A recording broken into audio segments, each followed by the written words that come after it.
বাংলাদেশের সকল ছাত্র সংসদ নির্বাচনগুলো দ্রুত দিয়ে দিতে হবে। আজকে যে জুলাই বিপ্লব হয়েছে, সেই জুলাই বিপ্লবে বাংলাদেশের তরুণ প্রজন্ম নেতৃত্ব দিয়েছে। এই জুলাই বিপ্লবের মাধ্যমে তরুণরা এম্পাওয়ার হয়েছে, ঠিক না? তরুণরা এম্পাওয়ার হয়েছে। তরুণরা বলেছে উই ওয়ান্ট জাস্টিস। তরুণরা বলেছে এই বাংলাদেশে আর কখনো ফেসিবাদ হবে না।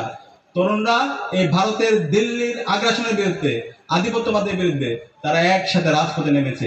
সুতরাং বাংলাদেশের শহীদরা আমাদেরকে এই বিপ্লব যে জন্য করেছে, একটা বৈষম্য ইনসাফ ভিত্তিক বাংলাদেশ, সেই বাংলাদেশ বিনিময় না হওয়ার আগ পর্যন্ত আমাদেরকে সবসময় সতর্ক থাকতে হবে, আমাদেরকে আন্দোলন সংগ্রাম জারি রাখতে হবে। আপনারা কি থাকবেন? ইনশাআল্লাহ। ইনশাআল্লাহ। বাংলাদেশে আজকে প্রতিটি ক্যাম্পাসে শিক্ষার যে সুস্থ পরিবেশ, প্রতি ক্যাম্পাসে আজকে মেধার প্রতিযোগিতা হচ্ছে, প্রতিটি ক্যাম্পাসে আজকে ছাত্র সংসদ নির্বাচন হচ্ছে, এবং একই সাথে আমরা অনুরোধ করছি রাজশাহী কলেজে দ্রুত সময়ের মধ্যে ছাত্র সংসদ নির্বাচন দিয়ে দিতে হবে ইনশাআল্লাহ। এবং সেটার জন্য আমরা ঢাকা বিশ্ববিদ্যালয় কেন্দ্রীয় ছাত্র সংসদের পক্ষ থেকে আমরা কাজ করব।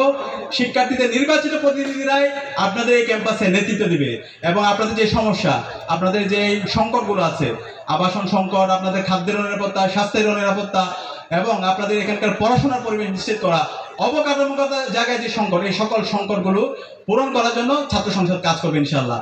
এবং আমরা আশা রাখছি রাজশাহী কলেজ ছাত্র সংসদ নির্বাচন এবং বাংলাদেশের সকল ছাত্র সংসদ নির্বাচনগুলো দ্রুত দিয়ে দিতে হবে। এবং সর্বশেষ যে বিষয়টা বলছি, আমাদের এই শহীদদের মাধ্যমে যে নতুন বাংলাদেশ পেয়েছি, যে আজাদি পেয়েছি, তাদের যে উদ্দেশ্যে জীবন দিয়েছে, একটি বৈষম্যহীন ইনসাফ ভিত্তিক বাংলাদেশ, সেই বাংলাদেশ বিনির্মাণ করার জন্য আমাদের সবাইকে সবসময় প্রস্তুত থাকতে হবে, আমাদেরকে নিজেদেরকে তৈরি করতে হবে। এবং আমি বিশ্বাস করি আগামীর বাংলাদেশে জুলাইয়ের মাধ্যমে যে প্রজন্ম তৈরি হয়েছে, সেই প্রজন্মের নেতৃত্ব দিবে ইনশাআল্লাহ।